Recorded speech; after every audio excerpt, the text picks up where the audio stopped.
Hey, what's going on, guys? Flooding here with a brand new video today. Today I'm going to be talking about the October 10th campfire chat and also the patch notes that were releasing today for the Season 2 Diablo 4 update, Seasons of Blood. Now, there is 14,000 words that are in this patch, so I'm going to try to fire through them as quickly as possible and cover the most important updates, and I'm also going to include the link in the description to feel free to check out everything there. I think I'm also going to include some clips from the dev stream that just happened like an hour ago, probably at the tail end of the video, or somewhere in between if it ever becomes relevant, so feel free to wait those out because those are very important. So let's go ahead and fire through as quickly as possible. 14,000 words, there's a lot of updates in here. New unique items and legendary aspects. There is the Tacits of the Dawning Sky. When you take damage from a non-physical damage type, you gain 6 to 10% maximum resistance to that damage. Tusk Helm of the Joris, the Mighty Barbarian Unique Helm. When you gain Berserking while already Berserk, you have a 40 to 60% chance to become more enraged, granting 15% multiplicative damage, increased damage, 2 fury per second, and 10% cooldown reduction. The Dolmen Stone, which was something that I have clipped. It's a unique amulet for the Druid. Casting Boulder while Hurricane is active will cause your boulders to rotate around you. Scoundrel's Leathers. While you have unlimited energy from Inner Sight, your core skills have a 60 to 80% chance to spawn Caltrops, Poison Trap, or Death Trap. The Blood Moon Breaches. Necromancer Unique Pants. Your minions have a 3 to 7% chance to curse enemies. Enemies afflicted by one of your curses take 70% multiplicative increased overpower damage from you. The Blue Rose, it is a sorcerer unique ring. Lucky hit, damaging an enemy has up to 30% chance of forming an exploding ice spike, dealing 0.25 to 0.35 cold damage, triple this chance if they are already frozen. There are a bunch of legendary aspects as well. Aspect of Slaughter, generic mobility aspect, you gain 20% movement speed, loses bonus for 2.5 to 5 seconds after taking damage. The aspects below can be found on amulets, gloves, rings, and weapons. Generic offensive aspect, gain 20 to 30% additive damage, increase damage to a set of damage types for 7 seconds. This effect alternates between 2 sets. Fire, lightning, and physical. Cold, poison, and shadow. Wanton rupture aspect, barbarian offensive aspect. Your rupture does not remove the bleeding damage from enemies. This can occur once every 30 to 40 seconds. The raw mighty aspect. After you hit 15 enemies with your werebear skills, your next werebear skill will deal 30 to 50% multiplicative damage, more damage, and stun enemies for 2 seconds. Rogue offensive, when you spend 100 energy, you release a cluster of exploding stun grenades that deal 0.2 to 0.3 total physical damage and stun enemies for half a second. Your grenade skills deal 15% more damage. Necromancer offensive skill, your shadow damage over time have a 10 to 30% chance to generate 3 essence.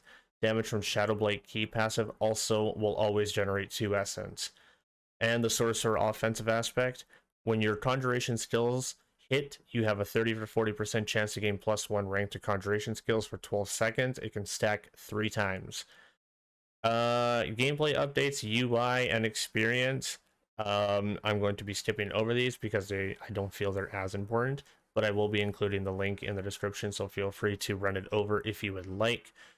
There's quite a bit. They're going to be changing. It looks like enchant with gold is going to be changing.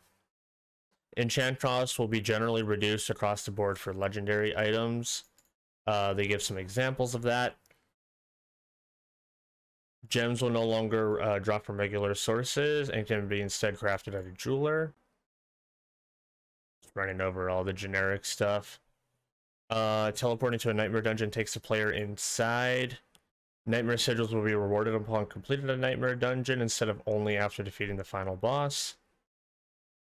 Bunch of monster stuff. Endgame activity with Legion events. The time between Legion events has been reduced from 30 minutes to 25, and also world bosses has been reduced from 6 hours to 3.5. World boss health and damage has been increased. Quality of rewards received for defeating a world boss have been significantly increased. Silent chests can now spawn in areas where Helltide is active. Mounts, town adjustments, monsters. All monsters and bosses have been rebalanced around the other changes for Season of Blood. World Tier 1 and 2, level 1 to 50. World Tier 3, minimum 55, max 70. World Tier 4, minimum 75, max 100. Experience updates. This is huge. So,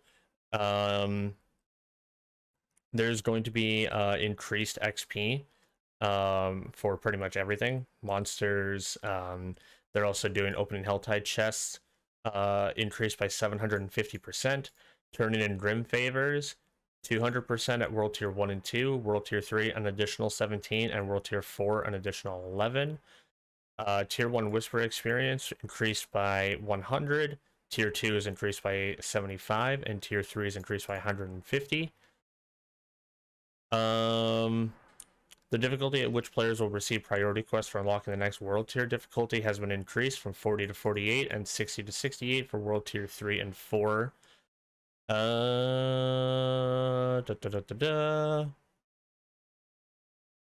Some balance updates to unique items. The Butcher's Cleaver. Damage to crowd control enemies affixed is increased by 160. Frostburn's Freeze Duration increased by 70. Cold damage affixed replaced with attack speed. Mother's Embrace, overpowered damage affixed replaced with max life. Number of enemies hit required for resource refund reduced from 5 to 4. Fist of Fate, the chance to heal is now lucky hit chance to gain damage. Andariel's Visage, poison resistance effects increased by 32%. Now resistances, I have a clip of this from the dev stream. However, resistances are going to be balanced, and they're going to be actually viable and very, very good. Basically what they were explaining is that previously resistances didn't work the way that they were supposed to. They gave an example where 20 plus 20 equals 36% resistance, where now it's going to be 20 plus 20 equals 40, so the numbers are actually going to be accurate. They also, as they say here, you have 30% resistance. If an item gives you 20, you now have 50% total resistance. They're also going to be putting on all resistances on jewelry, so that things like rings and such will give you all resist, so that there will always be a minimum level of resistances that you will always be able to achieve. All resistances affixes now give a maximum value of 9% for a fully upgraded item. Ring Inherit now gives percentage to all elements and single resist instead of 2 single resistances. That's what I was just talking about. Single resistance values on gems have been adjusted, so now you can get increased bonuses for all of them. Crude is 8, Chipped is 13, Normal 18, Flawless 24, Royal 30. Paragon modes have also been adjusted to give resistant Paragon nodes. 10% on rare nodes and 5% on magic nodes. Single resistance elixirs have also been adjusted to give more resistance as well. The clip will also show some of their examples as well, so feel free to check out the end of the video to see more examples on that. Magic resist, and these are also just all the individual resistances. Armor, disobedience, legendary aspect. The armor percentage value has been increased from a maximum of 30 to 66% armor. That's amazing. Armor percentage for Snow Veiled has been increased from 10% to 30%. Non-physical damage reduction from armor and resistances are no longer split. Armor no longer contributes to non-physical damage reduction and now only reduces damage against physical damage. Total percentage total armor has been increased by 160. Armor percentage while in werewolf form and total armor while in werebear forms have been increased by 130. Wow. These are the damage bucket updates that they were talking about. So this is going to be involving critical hit, vulnerable hit, and also overpower damage. There's a clip of this as well at the end, so if you wanted to see a sum up of that, that will be there. Basically, these damage types will always have a baseline multiplicative damage bonus, but additional sources of this will be additive to your other bonuses. There is a cap now for critical strike, vulnerable, and overpower before it becomes additive. So it is always multiplicative, but now there's a cap of multiplicative. So I believe it's critical strike 50, vulnerable 20, and I think overpower was like 200 or something. The clip at the end of the video will show that splashboard basically of all the damage numbers, so feel free to check that out. Overpower is going to be feeling a lot better. They're updating it extremely. Overpower will now always deal up to 50% increased damage based on your life percentage. Overpower will gain 2% damage per 1% of your base life that you have above your base life. Critical strikes now always deal 50% increased damage, so it was 50%. That was correct. Critical strike damage paragons have been increased by 100. Critical strike effects on sword increased by 100. Critical strike damage affix and critical damage with bone, earth, and werewolf has been increased by 20. Vulnerable, dealing damage with vulnerable now deals 20%, like I was mentioning. Vulnerable damage affix has been increased by 40%. Vulnerable damage on in crossbows by 87%. And vulnerable damage paragon glyphs have been increased by 100%. Some miscellaneous stuff. All minions will only take up to 30% of their maximum life in a single hit as damage. That used to be, I believe, a paragon node, but now it's just necromancers and also, the effect of Death Defiance passive, which prevents necromancer minions, has now been an inherent attribute for all summons, so both druids, companions, and necromancer minions. So Death Defiance passive is now just everything. Class balance updates, there was quite a bit for every character. Let's try to rifle through these as quickly as possible, because there's quite a bit on everything, actually. We'll see how fast we can get through this. We'll go over some of the more important ones for each character. If you want to take a look at the rest and the remainder, if these are your specific classes, patch notes will be in the description, because this will take another half an hour or so. So the big ones are Strategic Rallying Cry, Fortify amount change from being based on base life to maximum life. Mighty War Cry, Fortify amount change from being based on base life to maximum life. Endless Fury, Fury gain from 5/10/15 to 7/14/21, that's a buff. Thick Skin, Fortify amount change from being based on life to maximum life. So most things that are Fortify are going to be based on maximum life rather than base life. It's something that they covered. I think I have a clip at the end of that as well. Paragon Decimator, two-handed slashing weapon attacks have an 8% chance to make enemies vulnerable. Now it's each time you make an enemy vulnerable, your damage is increased by 10% for 5 seconds.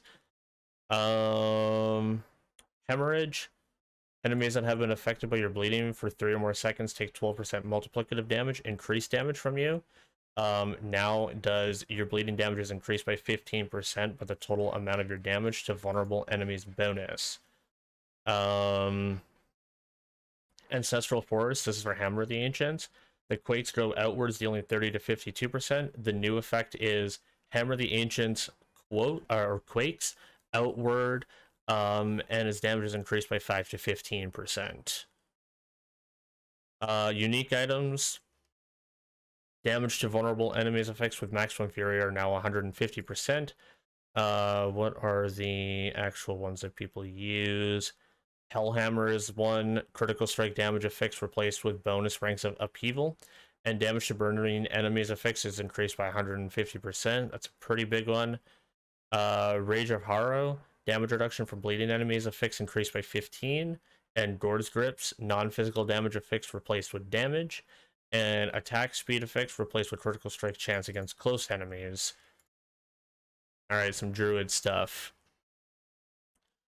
Let's see. Mad Wolf's Glee, poison damage effects replaced with damage at 140% of normal value. Physical damage effects replaced with bonus max life. Let's see, any other decent ones? The other decent ones are not there. Ravens get passive damage. Those are rabies. Earthen Bulwark gives you maximum life because that's Fortify. Trample, knockback distance reduced by 10%. Supreme Drizzly Rage, Fortify amount changed to maximum life. Let's see some of the passives.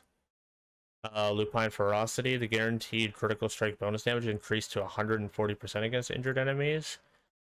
Legendary aspects, Region Werebeast, the critical strike bonus amount now has a maximum of 200%. Storm skills deal 30% increased critical strike damage against vulnerable or immobilized enemies. The new Thunderstruck is now storm skills deal bonus damage equal to 50% of the total amount of your damage to close and damage to distant bonuses. Interesting. Necromancer. Necromancer has Skeletal Warriors Inherent Thorns, Skeletal Mages Inherent Thorns, and Golem Inherent Thorn affixes have been combined into one single affix, Minions Inherent Thorns. New affix has been added, Minions Inherent Critical Strike Chance. Let's see, skills, Army of the Dead, chance to leave behind a corpse, increased from 15 to 100%. Passive, Death's Defense, we talked about that one.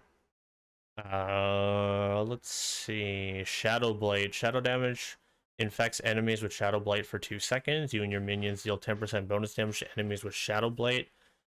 Every 10th time an enemy receives shadow damage from you or your minions, they take an increased 22% damage. Now it is the same effect. Shadow Blade's damage is increased by 100% of your shadow damage over time.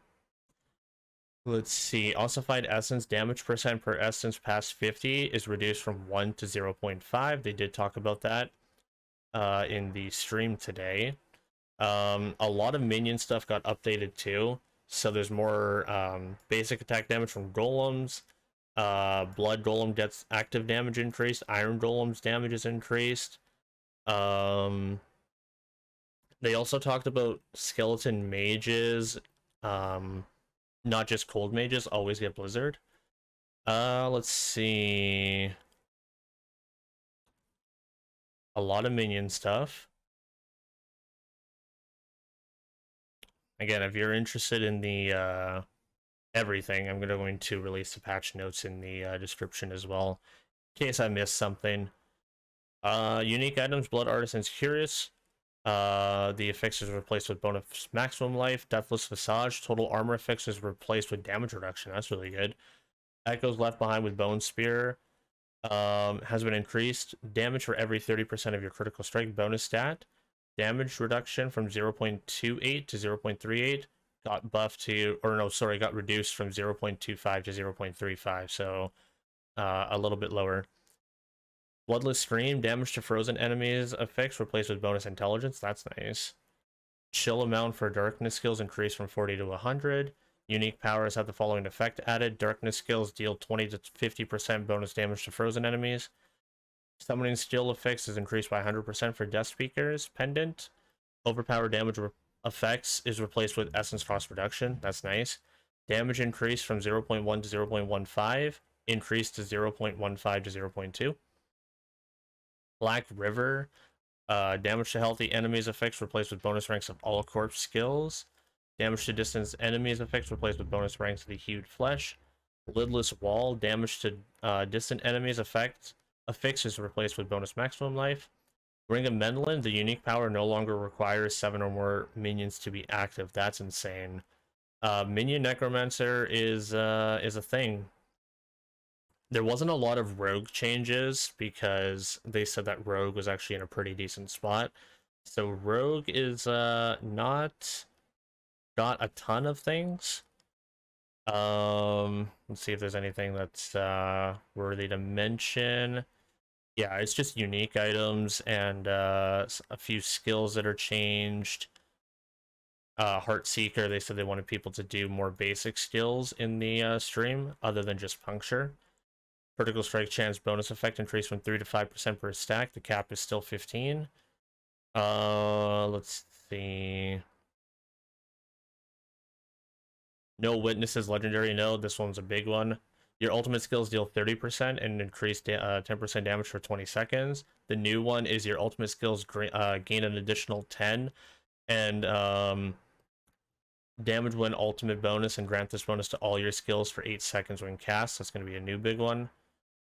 Let's see. And the legendary aspects, nothing, are not too big. Except for aspect of bursting venom seems okay.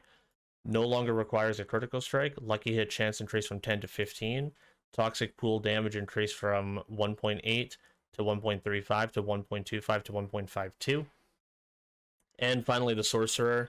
Sorcerer actually got quite a lot of changes. Let's go over some of the decent ones. They said they changed Incinerate pretty heavily, but it doesn't look that great anymore. Still, bonus damage dealt, ramp up time reduced from 4 to 2 seconds. Total damage remains unchanged. Let's see. For each skill equipped in your enchantment slots, gain 13% resistance to that skill's element. It has now been changed to, for each skill equipped in your enchantment slots, gain 5% maximum resistance to that skill's element. Let's see. Burning Instinct. The new effect of it is your burning damage deals bonus damage equal to 10% of your total amount of critical strike damage bonus, plus 1% for every 75 intelligence that you have.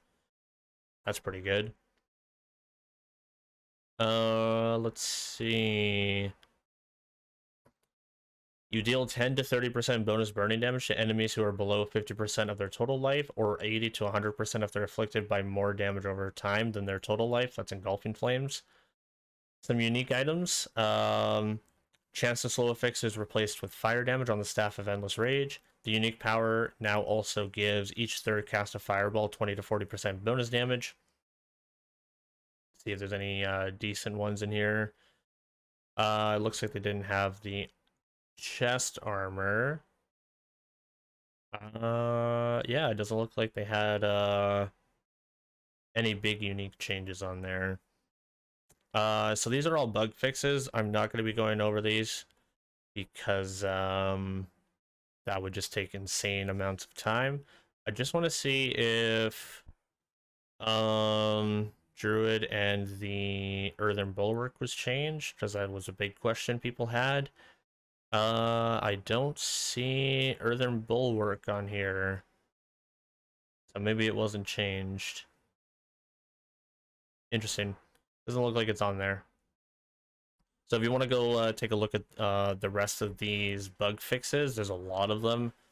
This would take like a good half an hour, maybe an hour, depends on how fast you read.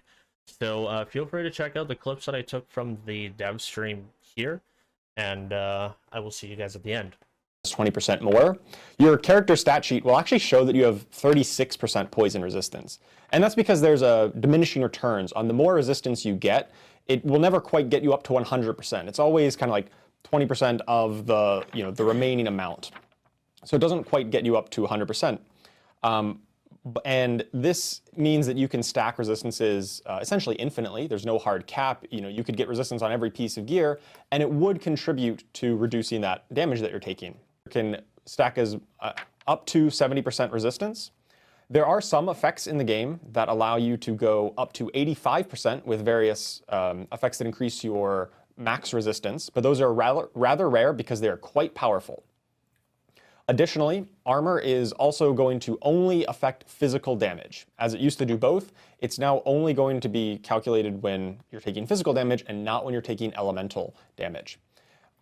Additionally, to kind of make, same with critical strike, it'll give you 50% multiplicative damage. And then overpower as well. If you overpower an enemy, similar to crit, it'll give you up to 50% bonus damage based on your health total. Overpower calculations are we're not going to get into all the details of exactly how overpower is calculated in Season of the Blood here, but you can definitely check out the patch notes for a more explicit detail there. But basically know that it has a multiplicative aspect up to 50%, just like crit and vulnerable. All right, next we're going to talk about some class adjustments here. So during our Season of the Malignant live stream, if you remember, we talked about how sometimes we're going to need to make adjustments to things that are overperforming, right? So I want you to imagine for a little bit that you have your perfect game that you're creating, right? Where your power level of everything in the game is here, balance-wise, right? Everything's exactly the same. Right after this stream, we're going to give you a preview kind of what you can expect. So the first one is a general change, and this is that fortify amounts, when you gain fortify, are going to be changed from being based on your base life to your maximum life. And what this means is that increasing your maximum life is going to make these effects stronger, and this is across the board. Yeah, I think this is a really important change for any kind of build that's trying to, build really tanky. They want to build fortify, they want to build max life, and Okay, so those are just some of the highlights that were taken. They have some sum ups there. Let me know what you guys think about the changes, and I will be playing the season 2, Season of Blood, as soon as it comes out on October 17th. That is next week, next Tuesday. I will be streaming that over on Twitch, so feel free to come check that out, and I will see you guys in the next one. My name is BeefLund, and I'm signing on out of here. Take care, all. Laters.